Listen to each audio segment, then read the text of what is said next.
Hello and welcome. आज है J&K reorganisation act की अपडेटेड सीरीज़ का लेक्चर नंबर 2। स्क्रीन पे लिखा है कैसे आप हमारा कंप्लीट नायब तहसीलदार कोर्स ज्वाइन कर सकते हैं। आज का जो लेक्चर नंबर 2 है इसमें हम आपको पढ़ाएंगे बाकी के amendments related to J and K reorganisation act 2019। हमने ऑलरेडी लेक्चर नंबर 1 में आपको मोस्ट इंपॉर्टेंट अमेंडमेंट पढ़ाया और आज हम ये अमेंडमेंट्स के टॉपिक को ख़त्म करने वाले हैं। आज हम आपको पढ़ाएंगे जे.एंड.के रीऑर्गेनाइजेशन सेकेंड अमेंडमेंट 2023 का, जिसमें हम आपको बताएंगे सेक्शन 14A जो है बोलता है वुमेन का रिजर्वेशन होगा जे.एंड.के लेजिस्लेटिव असेंबली में, वो भी 1/3।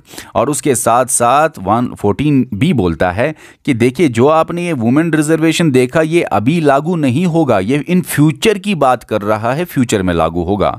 और असल में जो ये सेकेंड अमेंडमेंट 2023 इसलिए लाया गया क्योंकि पूरे इंडिया के लिए ये वाला अमेंडमेंट लाया गया था जहां पे जे.एंड.के का जिक्र नहीं रखा गया था, इसीलिए जे.एंड.के के लिए अलग से ये अमेंडमेंट आया। हम डिटेल में हर एक चीज़ आपको पढ़ाएंगे।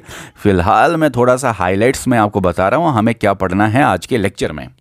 आज के लेक्चर में हम आपको पढ़ाएंगे ये वाला अमेंडमेंट 2021 वाला अमेंडमेंट, जिसमें सेक्शन 13 सेक्शन 88 बहुत ज़्यादा इंपॉर्टेंट है। और सबसे इंपॉर्टेंट पॉइंट आज के लेक्चर का ये है कि सर अगर प्रेसिडेंट साहब ने एसेंट दिया 25 फरवरी 2021 को, उसके बाद ही एक्ट इफेक्ट में आता है, लेकिन ये इफेक्ट में पहले कैसे आया, ये सबसे मोस्ट इंपॉर्टेंट पॉइंट है आज के लेक्चर का, जो हम यहाँ पे डिस्कस करेंगे इस अमेंडमेंट एक्ट में, जिसमें सेक्शन 13 और सेक्शन 88 आया। और सेक्शन 13 क्या बोलता है, देखो सिर्फ आर्टिकल 239A नहीं, कोई भी article related to legislative which is applicable to Pondicherry shall be applicable to J&K.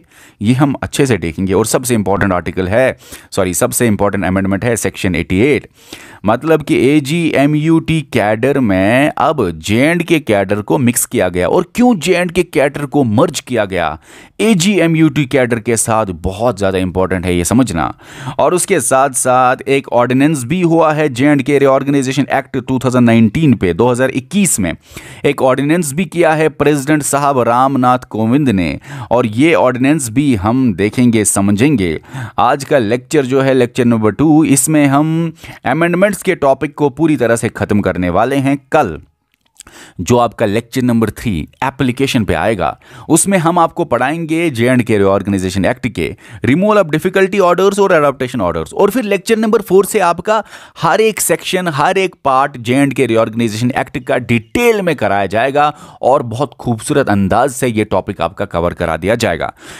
चलिए आज का लेक्चर नंबर 2 हम स्टार्ट करते हैं। J and K reorganisation second amendment act 2023। अब सबसे पहले आपके दिमाग में होगा सर लेक्चर नंबर 1 में हमने पढ़ा जे.एंड.के रीऑर्गेनाइजेशन अमेंडमेंट एक्ट 2023, ये सेकंड नहीं था। अब ये सेकंड का माने क्या है?